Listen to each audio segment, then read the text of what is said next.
Ladies and gentlemen, get ready to embark on a journey like no other. Welcome to the Glum Lot Podcast, your go-to destination for a unique blend of recovery and discovery. I'm Brett. And I'm Mark. And in this podcast, we will endeavor to create a safe and uplifting space for our guests and listeners to share their stories with sincerity and a touch of humor. Remember, we are not a Glum Lot. The Glum Lot Podcast is more than just a source of entertainment. It's a beacon of hope, proving that even in the darkest moments, recovery is possible. Every story we share carries the power to inspire positive change. So buckle up, get ready to listen, and join us in discovering the strength that lies within every individual's journey. This is the Glum Lot Podcast, where humor meets hope. All right, Mr. Brett, we are on episode number 7. And yeah. Doesn't seem possible. I know. And I just want to remind our listeners out there in the Glum Lot community, we now have an email, theglumlotpodcast@gmail.com. Feel free to email us your thoughts or questions. And also we have a Facebook group called the Glum Lot Podcast Group. We'd love you to join that. It'll have our latest episodes, and it's a place for the Glum Lot community to interact. So. Yeah, go in and introduce yourself. You know, or introduce yourself, as you said the first time. Man, I can't. Critic. It's hard to not make fun of people. I know. That's part of my being. I mean, if they could have only been here before we started. Yeah, right? So, what's on your mind today, sir? He called me dumb. But anyways, no. So... you know what? I think you're a droid. Ooh. Yeah, you're a droid. I think that just broke me. I don't even know how to start now. So, as I always say, I'm in meetings, and I listen. I really love to listen to see what people are saying. And this one guy, he seemed to be rattling off a whole bunch of sense. And, sometimes that doesn't happen, but he had a lot of sense. And, I just thought it was really cool. He had a new confidence about him.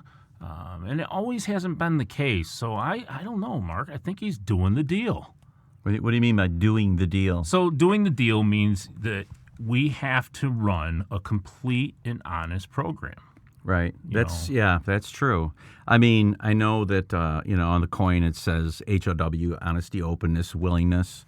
To me, honesty is such an asset when you come into the program. And it's something that a lot of people, including myself, didn't do. I didn't do the deal with that. I would withhold things. I would, I would soft sell certain things. Well, I know what I withheld on. What's that? Asking for a sponsor. Yeah. Oh my God. You know what? It was like trying to ask a guy on a date. It is. It really is. I remember dance with me? Too. Yeah, I remember. I was lucky enough that I met my sponsor walking into my first meeting. Before the meeting even started, the guy kind of recognized I was brand new, took me under his wing, and he said, "I'll be your temporary sponsor." Mine just said no. Oh, jeez, that's Flat tough. out. That is tough. Yeah. Fun fact. Yeah. One of the previous podcast people. But anyways, you poor guy. We have settled. Well, so my sponsor was like, "I'll be your temporary sponsor." I'm like, "Okay, cool." Well, we really hit it off, and we really had a connection. And so at some point I go, so this sponsorship thing, and he goes, "Yeah, I'll be your sponsor." Because he goes, it's like you put your hands in your pockets, you kick the dirt around a little bit, and you look down, and you go, "Would you be my sponsor?" Yeah. So, but you know what? Fuck that, man. I know, Get right? the sponsor. Get the sponsor. Yeah, but man, it's not easy to do. And if the first person says no, you know something? That's the way it was meant to be. It was. Yeah. It definitely was. Right. They weren't this right for guy's you. terrible. Well, tell him so, too. Sorry, Mark You D. suck. Yeah. He was a great guest. But some of those things, doing the deal, what does that mean? So that means to getting to meetings, I think, right? Oh, for sure. Maybe greeting. That's a good one. Service That's work. Simple. Service work. Get to I the did meeting, that for almost service 2 work, years. Work the steps with the sponsor.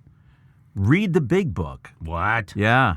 Oy. Yeah, people don't read anymore. But you know what? You don't need to because you can listen to it on, what is that app you hipped me to? Oh, Everything AA. Everything it's AA. fantastic. If you don't have this app, it is the bomb. That is a shameless plug for that one. As the kids used to say 20 years ago, my kids remind me. I say something's the bomb. They said, "Dad, nobody says it anymore." I may say that once in a while. Yeah, that's the bomb. Look at us.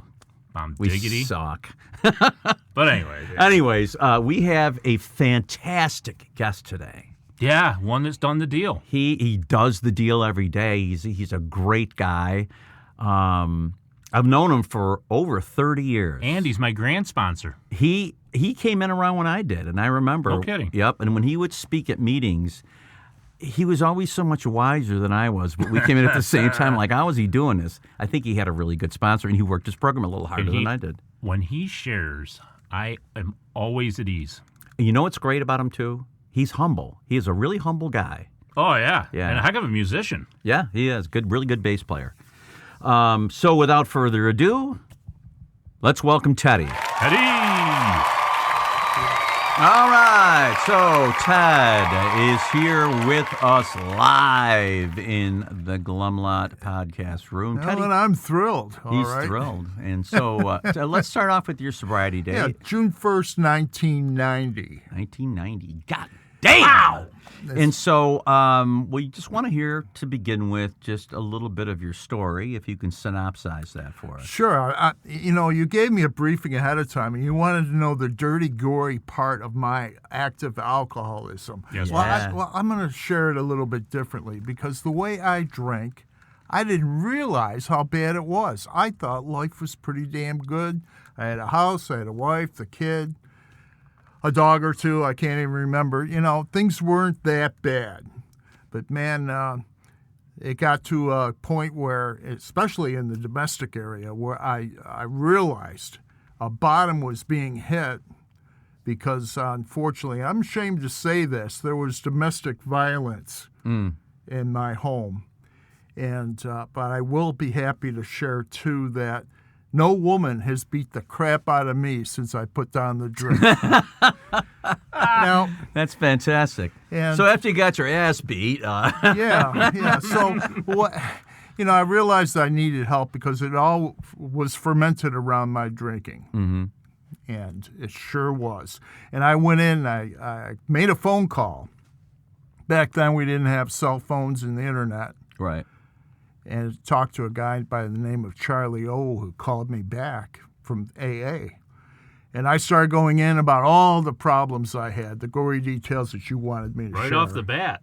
Right. And I just talking away, lamenting about how terrible things were and this and that and the other thing about alcoholism, and this happened to me and there was blood on the walls, all of that.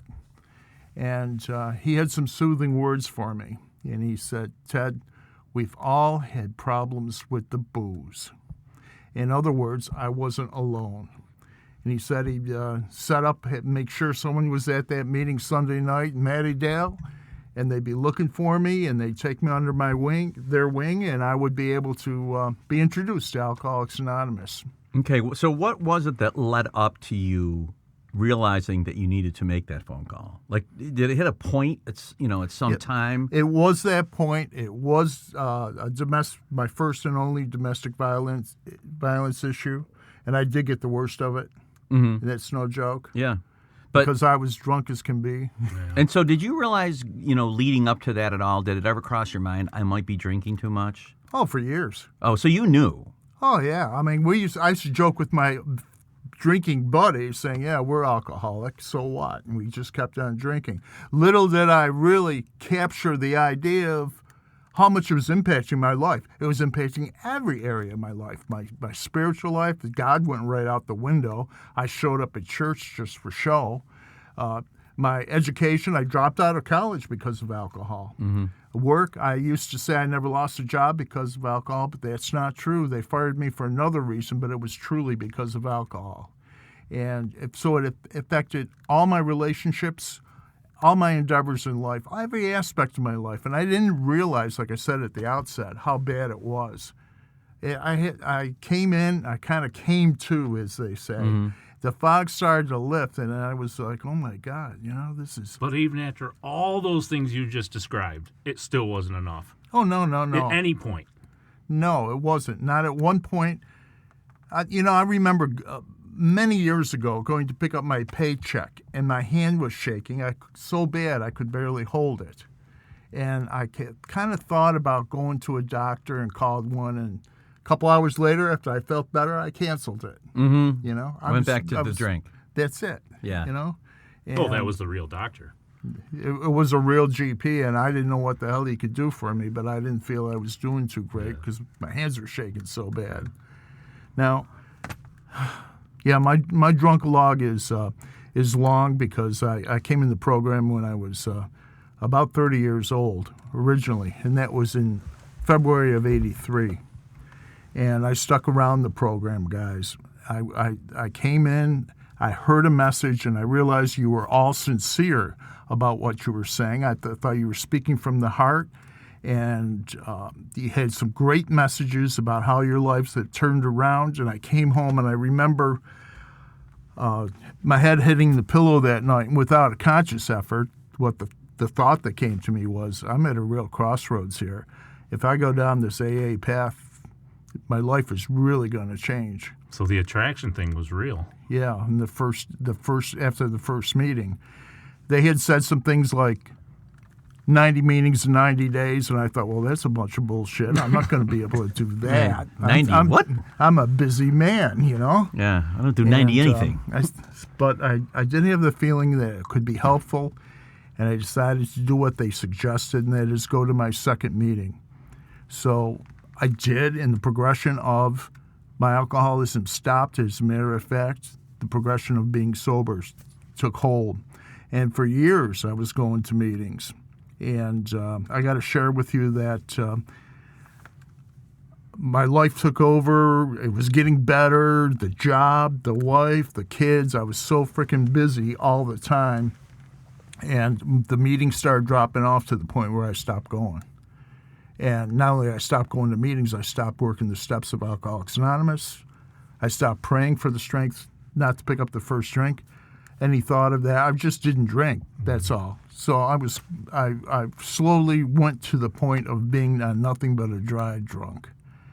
And life hit me between the eyes, and that was a great excuse after 7 years of having not drank to pick up the drink again. This is a great reason. And listen, I got to share the logic of John Barleycorn. He told me that, hell, if you have any problem with picking up the drink again, you can always go back to AA. Mm-hmm. And I thought, wow, that sounded pretty good. Yeah. So your alcoholism is using the strength of your prior recovery against you. You know, that's how cunning, baffling, and powerful it is. It's exactly how it was, too. Yeah.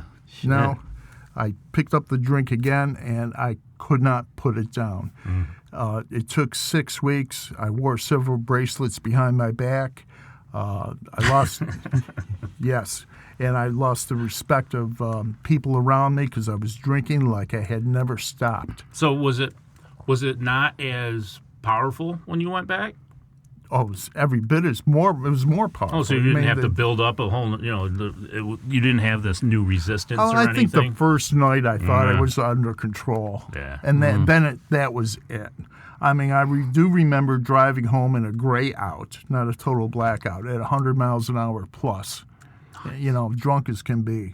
I remember just the hell of being an active alcoholic again and wanting to put down that drink and couldn't. In fact, I started going back to meetings like John Barleycorn said I could, and I'd find an excuse in the meeting to go right out to a bar afterwards. Well, I've seen better behavior at a bar, and that's where the hell I'm going. You know something? If you're looking for that, you will find it 100% of the time.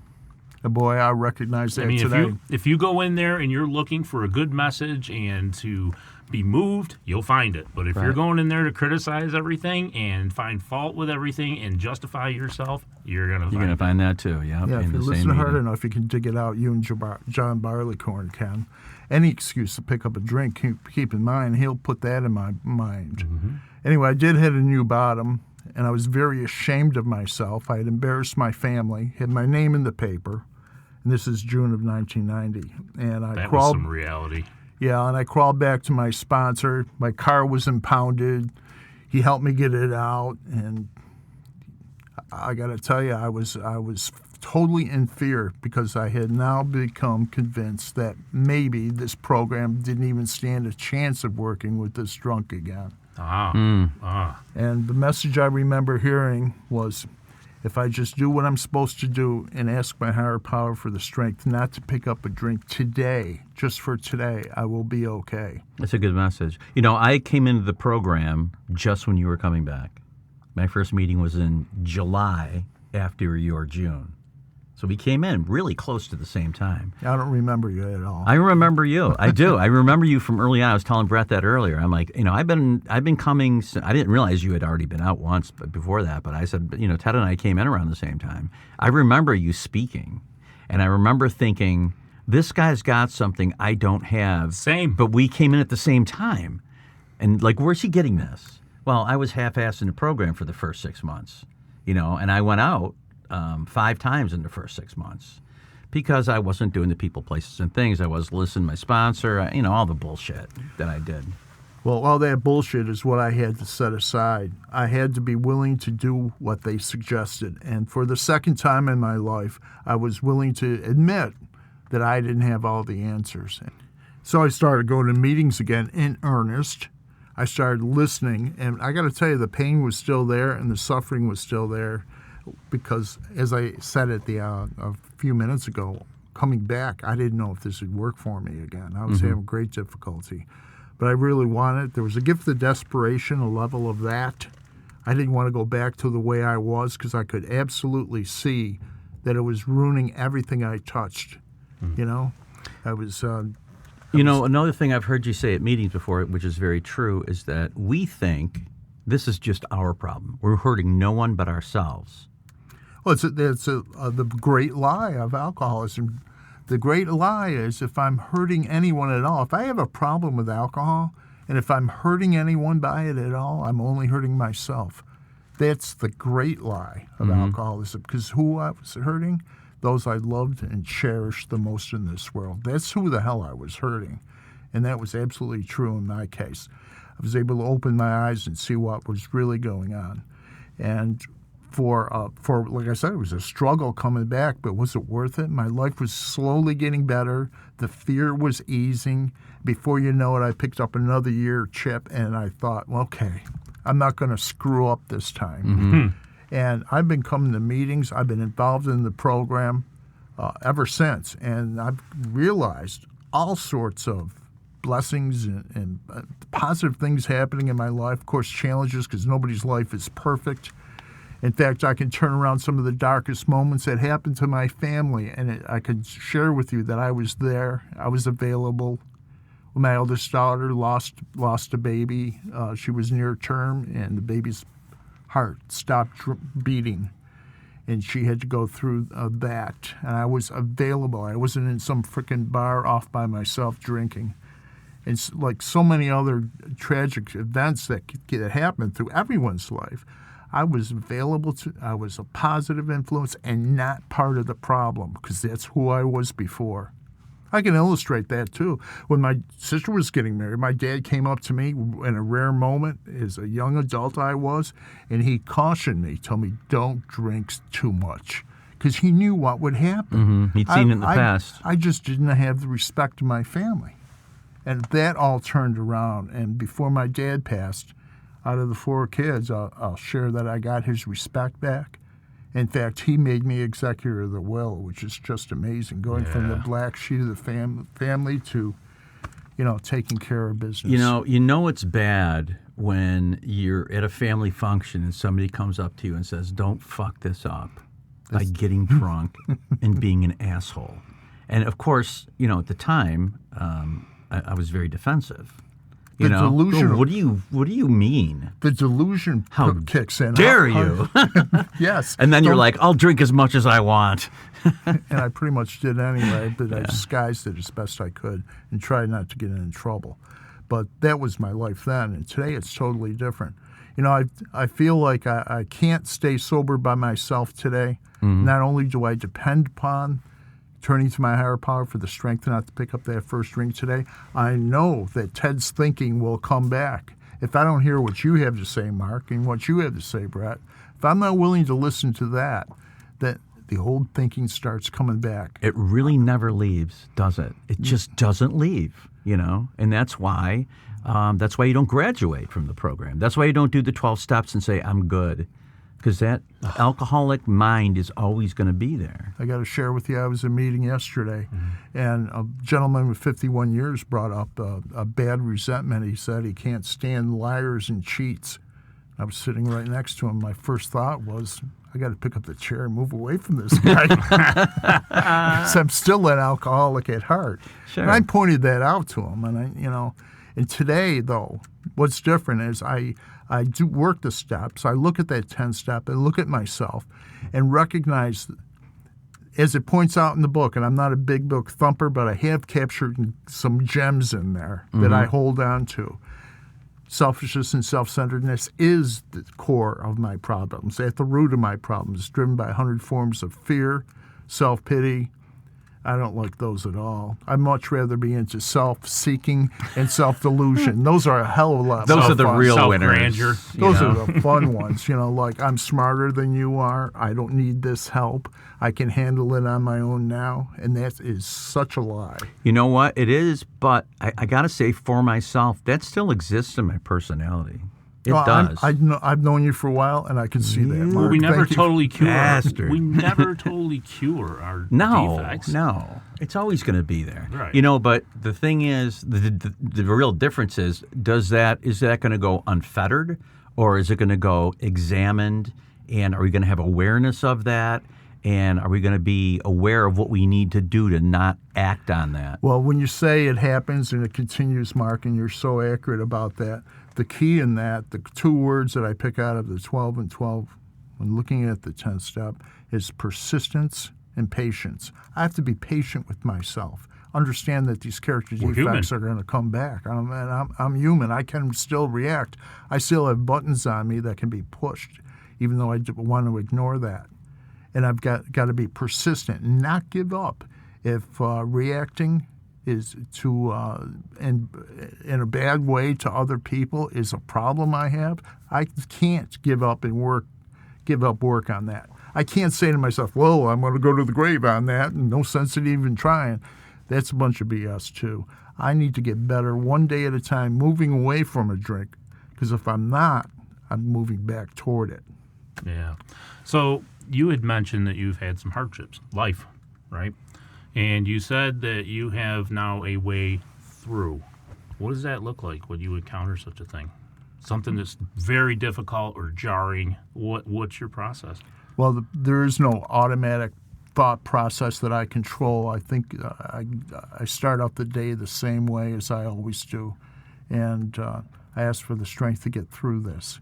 And, it's sort of like an insurance policy. You don't think about it all the time, but it's there if you need it. And I think my higher power's grace is there for me when I really need it, and has been. I've got a history that I can look at that's been built one day at a time, and I've got evidence upon evidence that I'm reacting better. I'm a better person all the way around. I'm supportive when I used to be totally self-centered. I'm not selfish. Like I'm willing to get out of my head and do something for somebody else. Things are totally different than they were. And that's not because of I set out to do that. It's because you people taught me. Mark, you taught me. You taught me a lot. Mark has been a friend for many years, and I've known Brett for a while. And I'm just value your guys' friendship tremendously.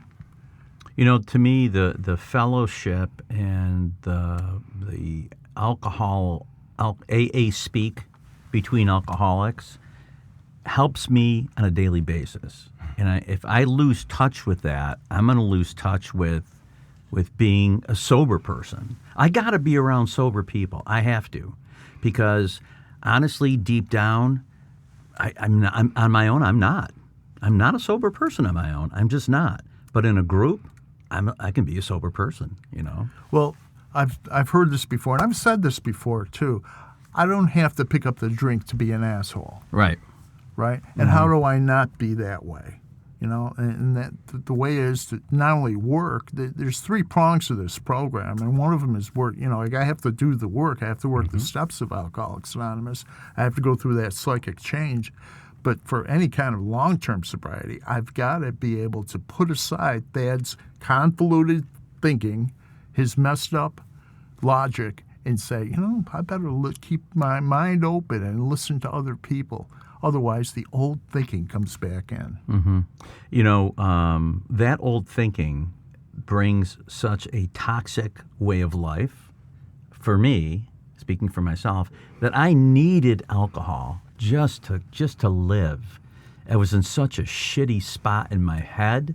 My thinking was so bad. Of course, I had living with tons of anxiety, depressed, angry. Every toxic feeling you can think of was just manifested in me and growing.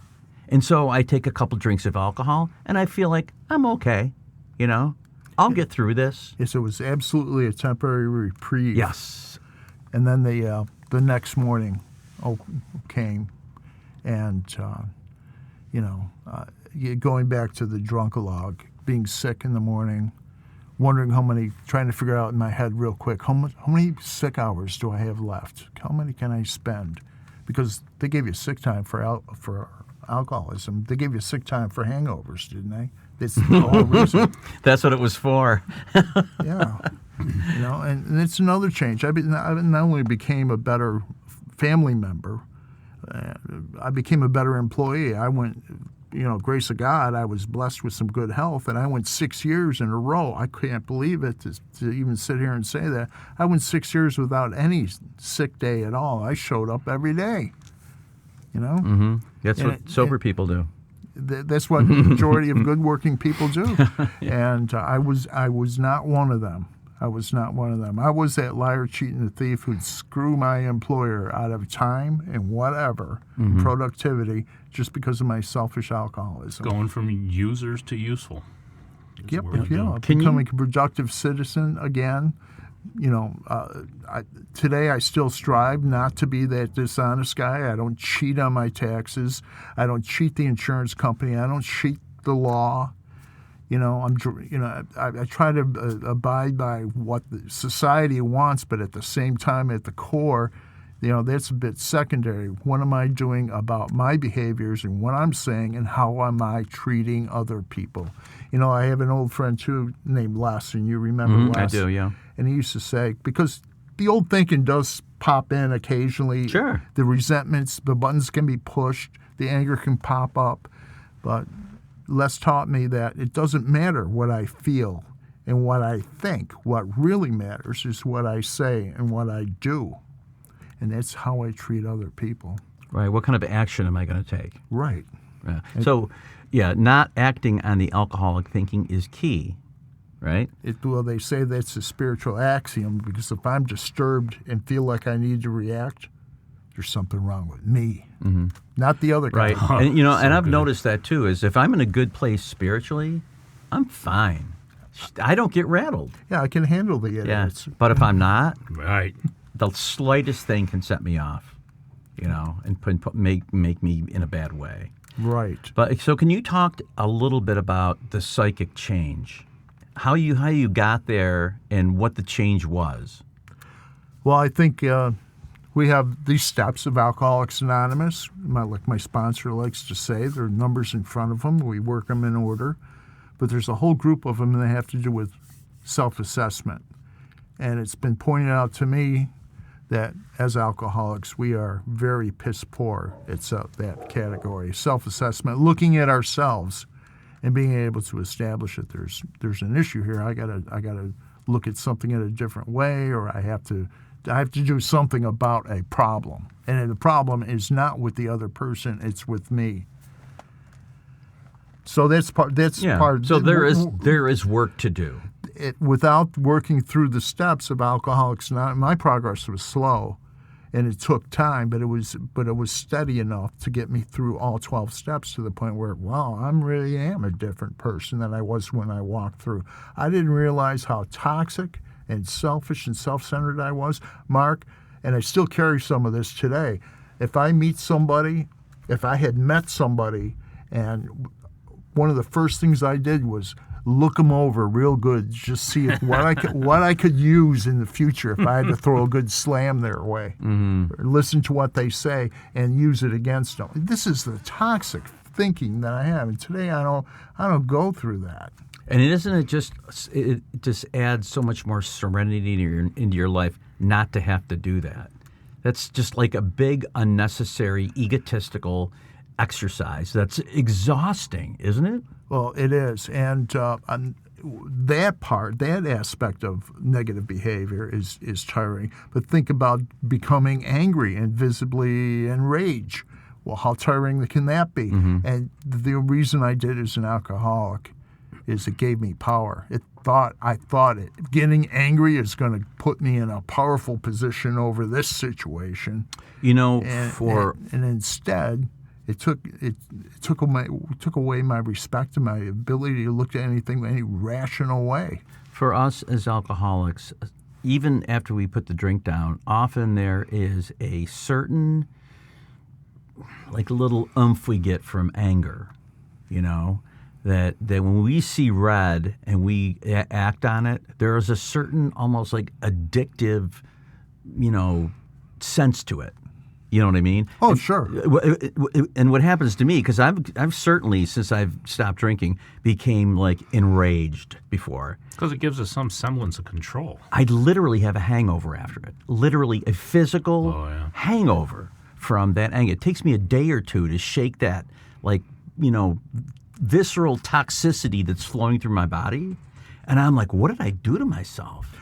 Well, I've heard in the program you can't think your way into good living. You have to live your way into good thinking. And what that means is you got to change your behaviors. So, on the same topic, I will illustrate with road rage because I was pretty good at that.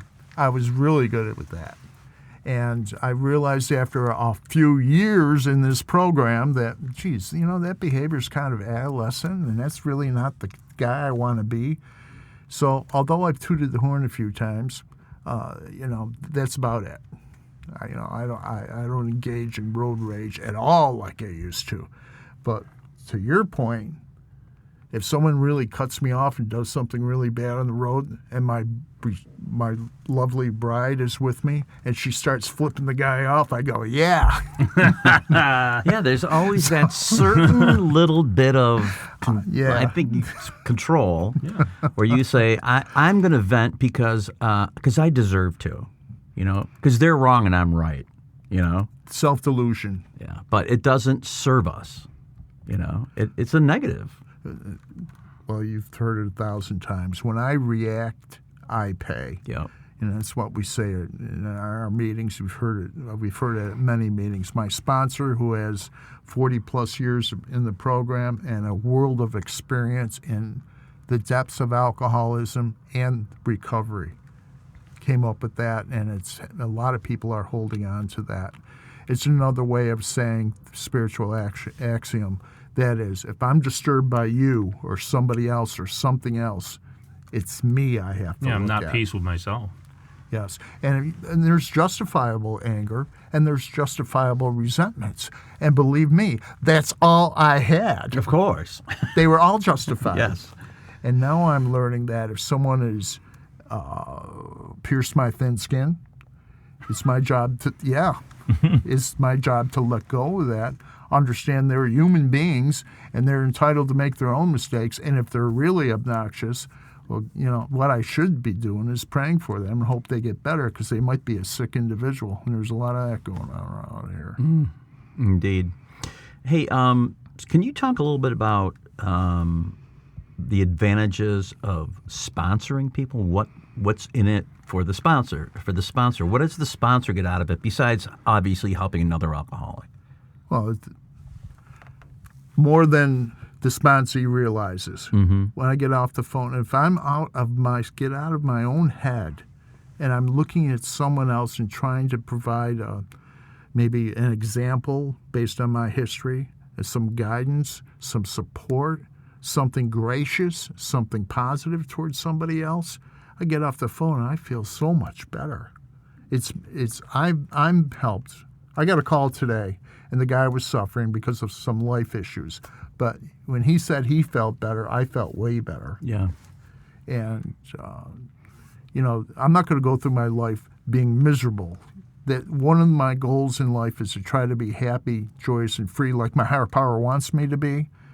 And if I'm trying to help someone else and go through that emotion, and man, the feeling of being part of humanity rather than the isolated guy who's just drinking beers, what a difference. And it's such a positive experience. It really is. Mm-hmm. Not Agreed. to mention it's helping me not pick up the drink. Sure. Yeah. And, there are certainly plenty of people that need help out there, And I know for a lot of people, it's hard to ask for help. Well, just showing up at the first meeting is so important. It's people walk in the first meeting and I see the pain in them, but they don't realize, a lot of them don't realize that this is a golden opportunity. Nowhere else in the world can you find what we experience. No, Where people talk like this and share like this. I mean, I haven't found it anywhere else. That's for darn sure. There are a million self-help programs and self-help books, and I'm sure they do help some people to some degree. And when I was drinking, I used to lay in bed with a drink and read a self-help book. Oh, I indulge. And little did I realize this isn't the help I need. I don't need the 7 habits of highly effective people while I'm drinking. You know what I mean? My chances of putting those into practice are probably very slim. But I'm reading them thinking, okay, this is for me. I'm bettering myself. I'm smart. So I'm reading this and I'm going to implement this and I'm going to blah, blah, blah, blah. And I'm going to go make myself another drink. And then you put it down and it's like, ugh. Well, there's nothing wrong at all with other avenues of self-improvement. Sure, right. In fact, I endorse them. They're great. Yes. And, I had to go on a diet because of my cardiac condition. And I've lost a lot of weight and I feel better, and I didn't get that in AA. Right. And if I have a toothache, I don't go to a meeting and bring it up. I go to the dentist. Right. So there's I think the real difference is if it's because you're sober. And when we're sober, we act responsibly. We exhibit self-care. When we're drinking, we blow shit off. Like you said about, the problems that you could have in your life. I know for me, I just ignored a lot of stuff. I blew a lot of stuff off.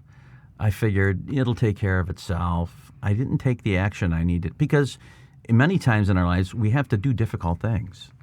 And what's even worse is when I come to some convoluted, illogical action that I feel I must take, and all it does, and that's based on the alcoholic poisoning of my mind. If I do this, this will fix things. And how many times have I been wrong about that? Yeah.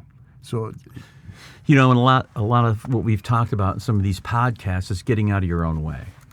And what that means for me is my thinking will tell me something, and if I can look at that thinking and say, you know what, I'm just going to keep my mouth shut. I'm just going to step back, and I'm going to let my higher power take it from here. That pause is a powerful thing. It is. Oh, so powerful. My dog has 4 paws. But the pause we take, the single pause we take is Chipper's rolling his eyes. Yeah, the pause is so huge. And, I never knew it existed before I came into AA and I heard about the pause. No, like I said, I'd be prepared for something. You'd pull it right out of my pocket. And that happens. Pocket, huh? All that is not. Let it go, let it fly. Not reacting, And it allows us to act instead of react. And that's so powerful. Well, it's that split second that I let my higher power in before I allow me. Mm-hmm. Man, that's the golden way to go, Life does still challenging at times, and the best thing I can do when it's pushing the envelope of my tolerance, pushing the envelope of my serenity, and I'm like starting to get embroiled in an issue, whatever that issue is, no matter how dramatic it is. The best thing I can do is go off by myself and ask for help to my higher power. And that has worked for me innumerable times. It doesn't work instantly. Not for me. I can still feel angry inside or resentful inside for some hours, but eventually it eases up, and it's way better than it used to be. I used to hold on to resentment forever. In fact, I thought there was nothing wrong with having all the resentments in the world. If you didn't have a resentment today, I'd be happy to give you one. That was Until my we attitude. realized we became a slave to it. You know, I remember very early on in my sobriety, I went to a meeting and they were playing a movie, and I'm talking about a movie. They were playing a film with a film, projector, and it was a chalk talk by Father, I can't remember his name. Somebody's going to out there I do remember what he said. Somebody though. out there in our podcast land is going, well, how could you forget this guy's In name? about 18 minutes, I'll bring that up. Father, I remember it. we're just going to call him Father. But he talked about intellect over emotion, and in the chalkboard he wrote I over E. And for me, that was like a aha moment. I'm like, holy shit, that's correct. Because my initial feeling, if I let that guide me, is going to go bad. Because somebody does something or says something, it makes me angry. If I act on that, it's going to make the situation way worse. If I take the pause, like you're talking about, remove myself from that feeling, and like you say, sometimes it takes a while for that feeling to subside, and then the answer comes. And a lot of times it's like, don't do anything, don't react, and my first reaction is to push back. If I'm hit, I'm going to hit back. That's it, And most of the times, I'm not even being hit, but I want to hit back. And so once I remove myself from that emotional overreaction, my response is usually measured, intelligent, and correct. And not hurting somebody. Right, and not hurting somebody else, and not escalating the situation. But it's hard to do that, Well, it's hard to do that all day long. Yeah. Right? And it's hard to turn over my life and my will over to care of God, or bring my will into a good place where it's sort of with God's. Mm-hmm. I break that every day at some point. Sure. But most of the time, I'm better. I want to get back to the meetings, though. Sure, go and ahead. talk about resentments in meetings. I've seen people with substantial years of sobriety, get angry and leave, and that's the last time I've seen the guy in a meeting. This is like the kids' game, Candyland, where you make it all the way to the top, and one misstep, you slide all the way to the bottom again, and you're starting over. That's a cherry pitfall of Alcoholics Anonymous is to have a resentment over somebody in the room and get angry and say, I'm not going anymore. It is even more deadly than alcohol. Yes, this is why resentments are so dangerous, because we can easily, with our alcoholism, justify any resentment into, okay, I'm just going to show them, I'm going to pick up a drink. And so I'm not afraid of that happening, but I'm certainly staying aware of that possibility. And, alcohol is all around us, and it's available to all of us all the time. As a matter of fact, my better half has wine that's been sitting there rotting away in the wine cooler in the house. Have you talked to her about that? For about 6 months, there were 2 beers left over from summer. Oh, my. 2 beers, and she has a half a drink or a drink and a half, and I don't understand it. Right. It's just like confounds me. It reminds me of the Joe. Would you drink the damn thing? It reminds me of the Joe and Charlie story where he sees the guy taking his little bottle and putting it in his little glass, and then he asks for some ice, and then he picks up his magazine and starts reading it. And Right. It's just you crazy. gonna drink that or what? And then he puts a stir in it and lets it sit there. Like, drink the damn thing, Yeah. It's so great. Well, that's Exactly. the difference, I guess, right? Well, and the difference is, even though it's around me, I have Clorox in the house too. Right. But I don't drink that Yeah, right either. on. Right on. I recognize that alcohol is a poison. So I'm vigilant about that, and I'm trying to stay vigilant about resentments. That was the word I was looking for. And that's as I go through a little bit further down this program, it's a wide avenue, and we're all going in the same direction, I feel. I've got to stay vigilant of where I'm at and not succumb to the old thinking. Alcoholics Anonymous is, and people don't on the outside, I don't think really realize this, it's about so much more than not drinking. So much more. I mean, not drinking How often is it even mentioned after Yeah. the first stop? not drinking is the linchpin of the start Exactly. of healing. I was in a Zoom meeting not long ago, and someone joined late. We had no idea it was a newcomer. And 3/4 of the way through the meeting, she was asked to say something. She goes, "This is my first meeting," and alcohol wasn't even brought up. She must have been wondering, what the hell? Right. What kind of group is this? Yeah. It's a social club. Yeah, we were talking about, different topics that had nothing to do with the exact first step. This had to do, we were talking about a higher power and turning our life and will over, and we were talking about, taking an inventory of ourselves and not of other people. And this newcomer probably had no idea. But the other steps after the first step, and the only one we got to get right, the only one we got to give you 100% about is the first half of that first step. Yeah, and it's a lot like the tip of the iceberg. I mean, the only thing that's visible is the alcohol, right? And so once the alcohol is put down, then the rest of the work starts. Then the other, what is an iceberg? I forgot the percentage, but it's like 7% above water.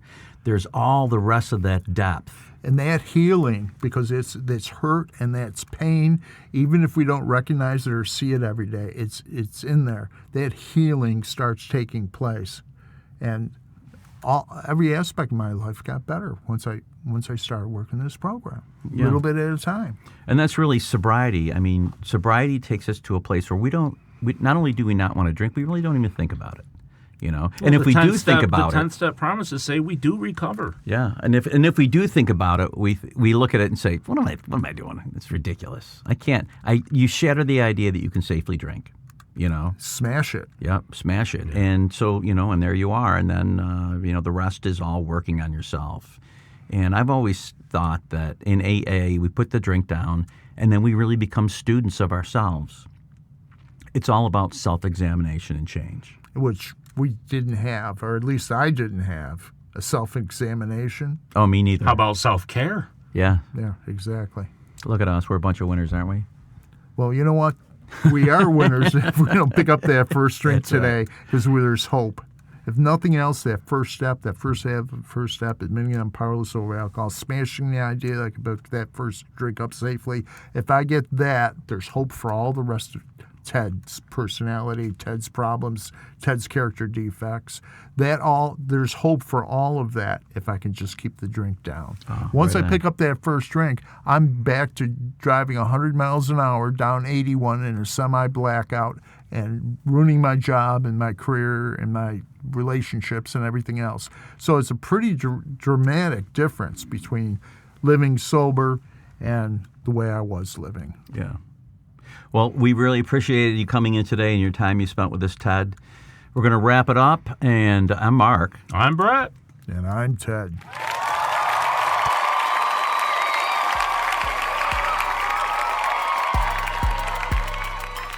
As we wrap up another episode of the Glum Lot Podcast, we want to extend our heartfelt gratitude to each and every one of you who tuned in today. Navigating the path to recovery from alcohol and other substances is a journey filled with challenges, triumphs, and self-discovery. Remember, we're not affiliated with Alcoholics Anonymous, but we're here to provide a safe space for open conversations about the complexities of recovery. Your stories, courage, and resilience inspire us and our listeners alike. If you or someone you know is on the transformative journey, know that you're not alone. Join us next time as we continue to explore the diverse facets of recovery. Until then, stay strong, stay connected, and remember that each day is a step towards a brighter, sober tomorrow. Thank you for being part of the Glum Lot community.